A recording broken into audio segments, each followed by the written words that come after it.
সাবধান, দেবী লক্ষ্মী নিজেই বলেছেন যে এই 5টি গৃহস্থলীর জিনিসপত্র দান করলে কেবল সম্পদই নয়, চিরকালের জন্য সুখ ও শান্তিও কেড়ে দেওয়া হবে। আপনি কি জানেন যে আপনার বাড়ির 5টি সহজ জিনিস আপনার ভাগ্য নির্ধারণ করে? দেবী লক্ষ্মী সতর্ক করেছেন, ভুল করেও এগুলি দান করলে আপনার বাড়িতে চরম দারিদ্র্য নেমে আসবে। অনেক আগে প্রাচীন ভারতের একটি ছোট্ট শহর বিলাসপুরে একজন ঋষির আশ্রম ছিল। দূর দূরান্ত থেকে মানুষ সেখানে আধ্যাত্মিক শিক্ষা গ্রহণ করতে আসতো। নগরবাসী ঋষি আচার্যদেবকে ডাকত, কারণ তিনি কেবল ভিক্ষার ওপর নির্ভর করতেন না, বরং মানুষকে ধার্মিক জীবনের পথও দেখিয়েছিলেন। বিলাসপুর সমৃদ্ধ ছিল, মানুষের ঘর বাড়ি, সম্পদ, শস্য, অলংকার এবং রত্নপাতে ভরা ছিল।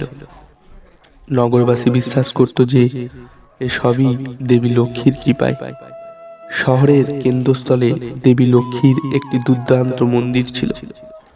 প্রতিদিন সন্ধ্যায় সেখানে প্রদীপ জ্বালানো হতো, ঘণ্টার শব্দ প্রতিধ্বনিত হতো এবং শ্রী মহালক্ষ্মী নম মন্ত্রে সমগ্র পরিবেশ পবিত্র হয়ে উঠত।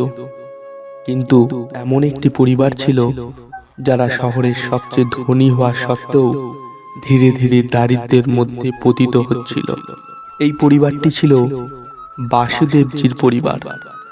বাসুদেবজি ছিলেন শহরের সবথেকে বিখ্যাত বণিক।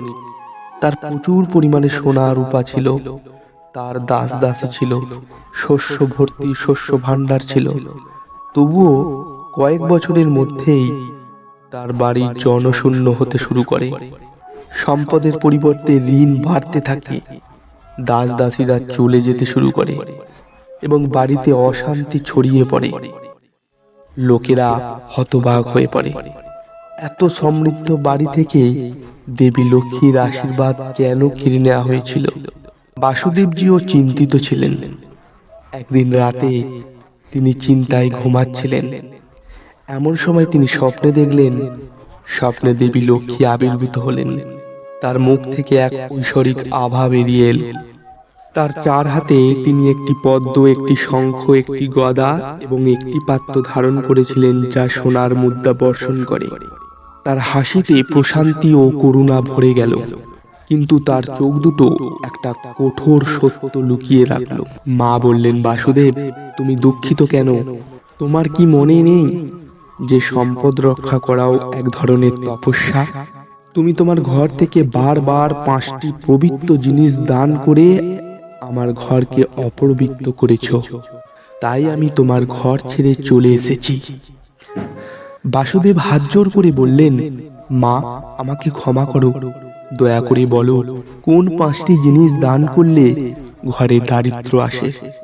মা বললেন, আমি এই গোপন কথা প্রকাশ করব, কিন্তু মনে রেখো, এটা শুধু তোমার জন্য নয়, সমগ্র শহর এবং বিশ্বের জন্য একটি শিক্ষা। এই 5টি জিনিস কখনোই ভুল করেও ঘর থেকে বের করা উচিত নয়, কারণ এই জিনিসগুলো আমার ঘরের মূল। এগুলো হারানো ঘরকে দরিদ্র এবং অপবিত্র করে তোলে। এই কথা বলে মা অদৃশ্য হয়ে গেলেন। বাসুদেব আতঙ্কে জেগে উঠলেন, তার শরীর ঘামে ভিজে গেল। পরের দিন তিনি আচার্য দেবের আশ্রমে ছুটে গেলেন এবং পুরো ঘটনাটি বর্ণনা করলেন। আচার্যদেব তাকে শান্ত করে বললেন, বাসুদেব, এটা কোনো সাধারণ স্বপ্ন নয়, এটা স্বয়ং দেবী লক্ষ্মীর আদেশ। এখন তোমাকে ধৈর্য ধরতে হবে। দেবী লক্ষ্মীর প্রকাশিত 5টি রহস্য বুঝতে হলে তোমাকে একটি আধ্যাত্মিক যাত্রা করতে হবে, তবেই তুমি আসল উত্তর খুঁজে পাবে। আর তাই যাত্রা শুরু হলো। বাসুদেব তার স্ত্রী সুভদ্রা ও পুত্র মাধবকে নিয়ে শহর ছেড়ে হিমালয়ের দিকে রওনা হলেন। পথে তারা বিভিন্ন ঘটনার সম্মুখীন হলেন। এক গ্রামে তারা একজন মহিলাকে তার বাড়ির চুলার ছাই অন্যদের কাছে বিতরণ করতে দেখলেন। বাসুদেবের সাথে সাথে দেবী লক্ষ্মীর কথা মনে পড়ে গেল। ছাই কি সেই জিনিসগুলির মধ্যে একটি ছিল? তিনি মহিলাকে জিজ্ঞাসা করলেন, বোন, তুমি এই ছাই কেন বিতরণ করছো? মহিলাটি উত্তর দিলেন, মহারাজ, মানুষ বিশ্বাস করে যে খেতে ছাই রাখলে ভালো ফসল হয়। বাসুদেব ভাবলেন, কিন্তু এটাই ভুল। চুলার ছাই ঘরের খাবার এবং আগুনের প্রতীক। এগুলি দিলে ঘরের সমৃদ্ধি ব্যাহত হয়। যাত্রা চলতে থাকে। বাসুদেব, সুভদ্রা ও মাধব দুর্গম পাহাড়ি পথ ধরে ভ্রমণ করছিলেন। এক রাতে তারা একটি আশ্রয়ে পৌঁছালেন।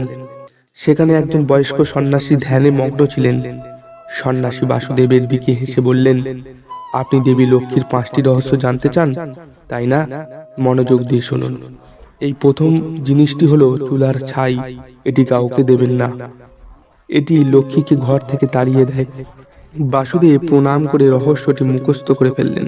পরের দিন তিনি এগিয়ে গেলেন। এক গ্রামে তিনি দেখতে পেলেন মানুষ তাদের ঘর থেকে ঝাড়ু বের করে অন্যদের দান করছে। বাসুদেব অবাক হয়ে জিজ্ঞাসা করলেন, কেন তোমরা এটা করো? এক যুবক উত্তর দিল, আমরা বিশ্বাস করি যে পুরনো ঝাড়ু দান করলে দারিদ্র্য দূর হয়। কিন্তু তারপর আকাশে বজ্রপাত হলো, যেন দেবী লক্ষ্মী নিজেই কথা বলছেন। মূর্খরা, ঝাড়ু লক্ষ্মীর আবাস। এটি বাড়ির পরিচ্ছন্নতা ও সমৃদ্ধির প্রতীক। এটি দান করলে দেবী লক্ষ্মী ঘর ছেড়ে চলে যায়। বাসুদেব আরেকটি বস্তুর রহস্য আবিষ্কার করলেন, ঝাড়ু। তিনি একটি কুঁড়ে ঘরে তৃতীয় রহস্যটি খুঁজে পেলেন, যেখানে একজন বৃদ্ধ ঋষি বসেছিলেন। তার সামনে একটি প্রদীপ জ্বলছিল। ঋষি বললেন, পুত্র, কখনো কাউকে জ্বলন্ত প্রদীপ বা শিখা দিও না। এটি বাড়ির আলো এবং দীর্ঘায়ুর প্রতীক। এটি দান করলে সুখ ও শান্তি কেড়ে নেওয়া হয়। বাসুদেব তৃতীয় বস্তুটিও শিখেছিলেন। তারা এগিয়ে যেতে যেতে একটি গ্রামে পৌঁছালেন। সেখানে একটি পরিবার তাদের প্রতিবেশীদের লবণ ধার দিয়েছিল। সেই রাতেই সেই পরিবারে ঝগড়া শুরু হলো। সন্ন্যাসী ব্যাখ্যা করলেন যে লবণ সম্পর্কের মাধুর্য এবং স্থিতিশীলতার প্রতীক। গৃহস্থালীর লবণ দান করা লক্ষ্মীর অপমান। এবার বাসুদেব চতুর্থ জিনিসটিও খুঁজে পেলেন, লবণ। সবশেষে হিমালয়ের কাছে একটি গুহায় ধ্যানরত একজন যোগী চূড়ান্ত রহস্য উন্মোচন করলেন। যোগী বাসুদেবকে বললেন যে পঞ্চম জিনিসটি হলো কাপড়ের একটি কোণ বা পল্লু। মহিলারা প্রায়শই পুরনো কাপড়ের পল্লু কেটে দান করেন, কিন্তু এটি একজন মহিলার সম্পদ এবং বাড়ির মর্যাদার প্রতীক। এটি দান করা বাড়ির সৌভাগ্যের লক্ষণ। এখন 5টি জিনিস পরিষ্কার ছিল, চুলোর ছাই, ঝাড়ু, জ্বলন্ত প্রদীপ, লবণ এবং পঞ্চমটি কাপড়ের কোণ। বাসুদেব কৃতজ্ঞতার সাথে যোগীর কাছে প্রণাম করলেন এবং 5টি গোপন রহস্য জেনে বাসুদেব তার স্ত্রী সুভদ্রা ও পুত্র মাধব সহ শহরে ফিরে আসতে শুরু করলেন। সারা পথ তিনি মনে মনে দেবী লক্ষ্মীর শিক্ষা পাঠ করলেন। শহরে পৌঁছে তিনি প্রথমে আচার্য দেবের পায়ে প্রণাম করলেন এবং পুরো যাত্রা বর্ণনা করলেন। আচার্যদেব হেসে বললেন, বাসুদেব, তুমি এখন প্রকৃত জ্ঞান অর্জন করেছ। এই গোপন কথাগুলো নিজের মধ্যে রেখো না, নগরবাসীর সাথে ভাগ করে নাও, যাতে তারাও লক্ষ্মীর অপমান এড়াতে পারে। আচার্যদেবের অনুমতি নিয়ে বাসুদেব শহরের কেন্দ্রস্থলে একটি সভা ডাকলেন। প্রচুর সংখ্যক লোক উপস্থিত হলেন। বাসুদেব হাত জোর করে বললেন, বন্ধুরা, আমি নিজেই আমার নিজের ভুলের কারণে দারিদ্র্য কষ্ট ভোগ করেছি। দেবী লক্ষ্মী স্বপ্নে আমাকে আবির্ভূত হয়ে বলেছিলেন যে 5টি জিনিস কখনো ঘর থেকে বের করা উচিত নয়। এই কথা বলার পর তিনি সব কিছু ক্রমানুসারে ব্যাখ্যা করলেন। প্রথম জিনিসটি হলো চুলোর ছাই, দ্বিতীয় হলো ঝাড়ু, তৃতীয়টি হলো জ্বলন্ত প্রদীপ, চতুর্থটি হলো লবণ এবং পঞ্চমটি হলো কাপড়ের কোণ। লোকেরা বিস্ময় ও শ্রদ্ধার সাথে শুনল। তারপর আকাশে একটি ঐশ্বরিক আলো ছড়িয়ে পড়ল এবং দেবী লক্ষ্মী নিজেই আবির্ভূত হলেন। তার আবির্ভাবের সাথে সাথে পরিবেশে একটি সুগন্ধ ভরে গেল।